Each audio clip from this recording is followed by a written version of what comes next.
Hello, my name is Elise, aka Assassin Agent, as mentioned in episode 1 of this show, and this is episode 2 of Strawberries and Video Games. Now, I feel like this is more like episode 1.5 because honestly, I originally had an entire calendar planned where I would have an episode of this show every other week. But with all the gaming news coming out recently, I decided that, you know what? Sometimes it's okay to have a little extra bonus episode here and there. With that, I hope you enjoy today's content, which will focus on the recent news around the new Oculus Quest 2. Yes, I know, I'm covering Oculus again. But on September 14th, I saw that The Verge reported 2 leaked videos regarding Facebook's new Oculus Quest 2. These videos had some initial details that piqued my interest, but also had me asking some questions, including when I would see more official details straight from Facebook. Only a few hours after that article was posted, Andrew Bosworth, the vice president of Facebook Reality Labs, tweeted about it, confirming the leaked videos and telling folks to stay tuned for more on Wednesday, September 16th. What he was referring to on Wednesday was Facebook Connect, an all-day live event that would stream on both Oculus venues and directly on Facebook. So I marked my calendar and made sure to check that out. Fortunately, Mark Zuckerberg and Bosworth spilled all the beans on the Quest 2 in the keynote at the very beginning of the event. And the pre-orders for the Quest 2 went live on the Oculus site immediately after Bosworth wrapped up the details. So with all that I've read and heard about the Quest 2 this week, what did I learn? What did I think? And what did I do?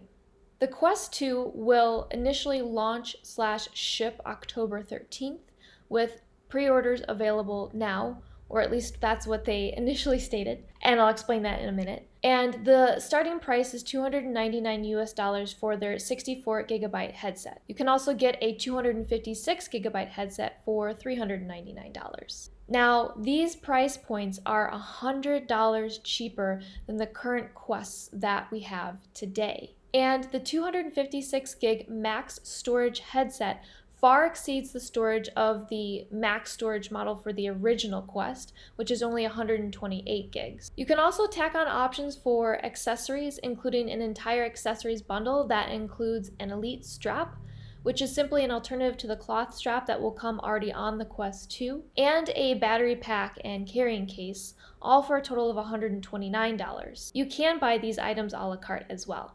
As I mentioned, I wanted to further explain that October 13th launch ship date with pre-orders. Since that went live, when I checked this morning at the time of filming this, it appears that the 64 gig headset has sold out for its first batch of pre-orders.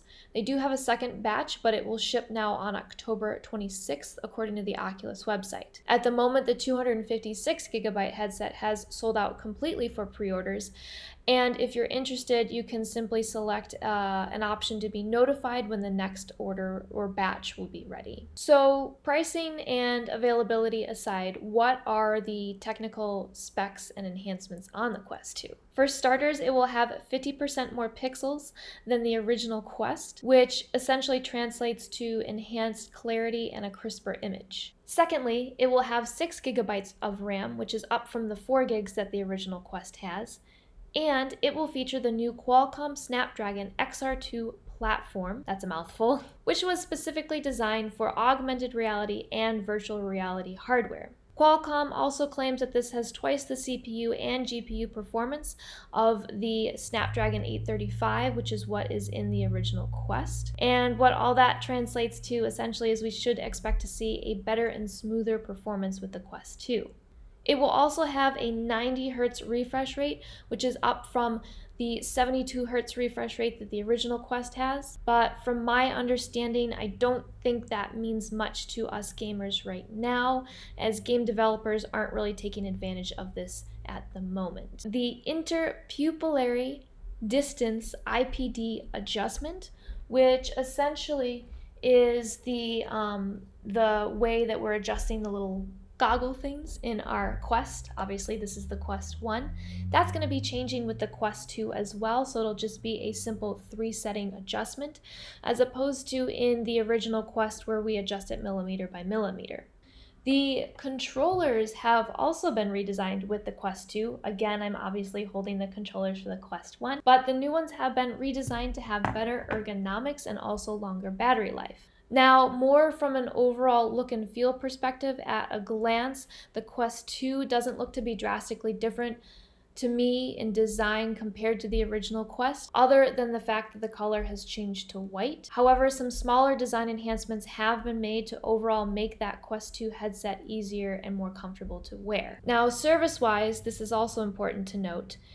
Gamers will need to log in with a Facebook account in order to use the Quest 2 right from day one. This is a little bit different than the requirements for the original Quest, where we will still have to use a Facebook account to log in, but not until January 1st, 2023. This all relates to the controversial decision made by Facebook back in August, requiring Oculus users to use Facebook in order to play Oculus games. Now, for those who have a Facebook account and use Facebook, this might not be a big deal, but for those who aren't a fan of the platform or a fan of social media, this can be quite a frustrating detail. But with all the specs and everything that I learned, what did I overall think? Well, what went through my mind when I initially saw those leaked videos was that, as I mentioned, it was something that definitely got my attention and piqued my curiosity, because obviously I do have the original Quest and I enjoy playing my Quest. But I consider myself a very, I guess you could say, casual VR gamer, as opposed to how much I play console games.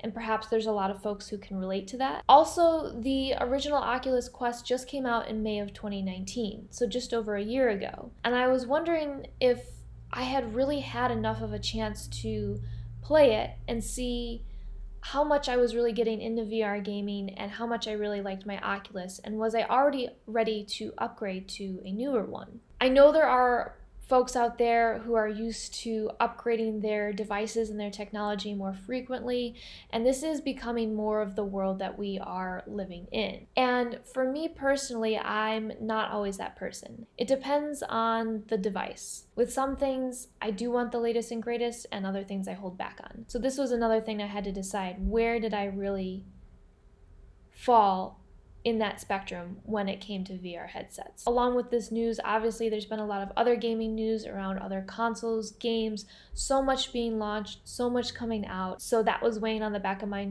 mind as well, was where do I ultimately want to be spending my money over the next several months? So with that, I really had to take a closer look at the specs and see how I felt about those. And to be honest, some of the specs didn't entirely wow me. For example, initially hearing that the Quest 2 would be lighter was something that I found interesting. But when I learned more and found that it would be 10% lighter, and I did the math and found that something like 2 ounces, I kind of questioned how much I would really notice that difference and how much longer I could actually use the headset before I still would feel it weighing down on my face and possibly still hurting my neck a bit. But then on the flip side, there were specs that I felt more excited about. For example, learning that there would be a 50% increase in pixels. This is something that I'm really eager to check out, because I think any improvement to the fuzziness of the picture would be fantastic right now. I'm also really curious how much smoother the performance will be, and the fact that the new Quests were $100 cheaper than the current one. That made this a very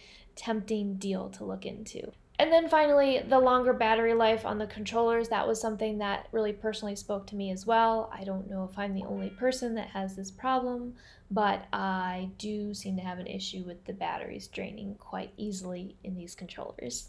So with all that being said, what did I do? Well, to cut to the chase, I placed a pre-order. I decided to go with the 64GB headset, and I also ordered the Elite strap, but chose not to go with the other accessories.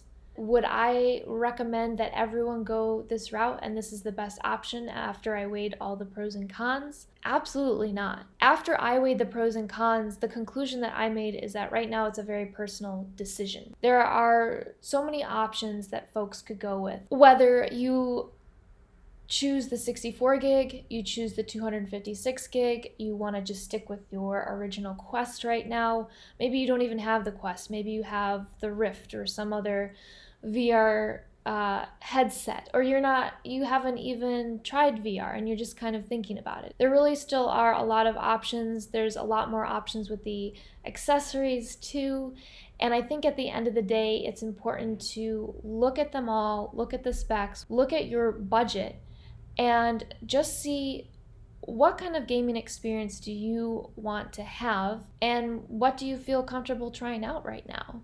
The more that I thought about it, I felt that even though I had only had my original Quest for a little over a year, I was enjoying it quite a bit, and I do feel like I'm slowly getting more into VR gaming. Enough that I do want to be more at the forefront of this and see where it's going.